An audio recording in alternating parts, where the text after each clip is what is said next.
Finally guys, সকাল সকাল চলে এলো আমার নতুন একটা পার্সেল। কিন্তু এর মধ্যে কি ছিল? হাই, আমি প্রীতম। কাল রাতে গোডাউনে গিয়ে 350 থেকে 400টা মাটির টব আর মটকা গুছিয়ে রাখতে গিয়ে পুরো এক সপ্তাহের ওয়ার্কআউট 1.5 ঘন্টার মধ্যেই হয়ে গেছে।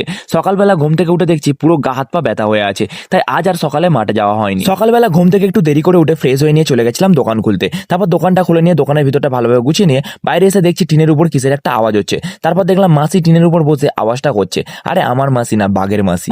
তারপর দোকানটা গুছিয়ে দোকানের ভিতরে ঠাকুরের কাছে ধূপ জ্বালিয়ে দেওয়ার পর মা আমার জন্য এক গ্লাস বাতাসা জল নিয়ে এসেছিল, সেটা পান করলাম। এদিকে আমাদের দোকানে সকাল সকাল এক পেটি নতুন ধূপ ঢুকেছিল, সেটাই আমি আর ভাই খুলে দেখছিলাম কি কি ধূপ এসেছে। আর এই প্যাকেটটা কোনো পার্সেল ছিল না, এটাও একটা ধূপের প্যাকেট। প্যাকেটের মধ্যে ছবিটা খুবই সুন্দর ছিল, যেখানে একজন ঋষি তার শিষ্যদের শিক্ষাদান করছেন, আর ধূপটার নাম ছিল গুরুকুল। তারপর ধূপগুলো ঠিকঠাক এসেছে কিনা দেখে নিয়ে চলে গেছিলাম ঘরে টিফিন করতে। টিফিনে ছিল 3-4 রকমের সবজি সিদ্ধ আর একটা ডিম সিদ্ধ, যেটা আমার খুবই ফেভারিট। গা পিঠ খুব ব্যথা হয়েছিল, তাই দুপুরবেলা স্নান খাওয়া করে একটু রেস্ট নিচ্ছিলাম। তারপর কিছুক্ষণ রেস্ট নিয়ে ফ্রেশ হয়ে একটা কলা খেতে খেতে আবার চলে গেলাম দোকানে। সন্ধ্যাবেলায় দোকানেই ছিলাম, আর তখন দাদা কল করে বললো আমি কলকাতায় যাবো, সুপার বাইকটা সার্ভিসে দেওয়া আছে, ওটা আনতে। তুই রোড থেকে এসে বাইকটা নিয়ে যা, আমি ট্রেন ধরবো। তারপর আমি গিয়ে মেন রোডে দাঁড়িয়েছিলাম, আর দাদা আমাকে বাইকটা দিয়ে দাদা আর দাদার বন্ধু চলে গেল ট্রেন ধরতে। খুব জোরে খিদে পাচ্ছিল, তাই বাড়ি আসার সময় একটু ম্যাগি কিনতে বাজারে গেছিলাম। এমনি ম্যাগিটা দোকানে ছিল না, তাই চিকেন ম্যাগি কিনে এনেছিলাম। যখন কি খাবো বুঝতে পারি না, তখন আমার এই একটাই অপশন থাকে, সেটা হলো ম্যাগি। কে কে আমার মতো ম্যাগি খেতে ভালোবাসো তারা অবশ্যই কমেন্ট বক্সে জানিও। দেখতে দেখতে রাতে তখন দোকান বন্ধ করার টাইম হয়ে গেছিল। আজ সারাদিন সবকিছু হয়েছে,